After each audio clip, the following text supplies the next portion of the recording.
মামা যাবেন? এই মামা মানে এই আমি কি আপনার মামা লাগি ভাই? সম্রাট, তুমি তুমি রিক্সা চালাচ্ছ? আমি স্বপ্ন দেখছি না তো? আর রিক্সা চালানো এমন কি হয়ে গেছে, আমি কি রিক্সা চালাতে পারি না? তুমি না এর আগের বছর পরীক্ষা দিয়ে ফেল করছিলা, এবছর তো পরীক্ষা দিছো, পাশ করার কথা, তাহলে রিক্সা চালাচ্ছ কেন? না আমি পাস করিনি, এই পাস আমার দ্বারা হইব না, আমি জিন্দিগি তো পাস করবো না। বারবার ফেল করছি দেখি আমার বাপের রিক্সা কিনে দিয়েছে আর আমি রিক্সা চালাই। আবারও ফেল করছো? একটা বোকা শোকা মানুষও তো দুইবার পরীক্ষা দিলে পাশ করে।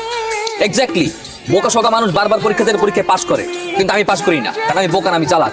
আর চালাক মানুষেরা এইসব পড়াশোনা করে নিজেকে টাইম নষ্ট করে না, তারা ইনকাম করে। আচ্ছা এসব বাদ দাও, তোমাদের বাসায় যাবো, বাসায় নিয়ে চলো। চলো। এই না না না, কি আমার রিক্সা যাওয়া যাবে না, অন্য রিক্সা যাও। কেন রিক্সা নিবে না কেন? আমি তো টাকা দেবো। টাকা দেওয়ার যাই করো, কোনো কিছুতে কাজ হইবে না।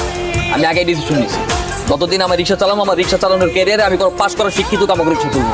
দেখো এবার কিন্তু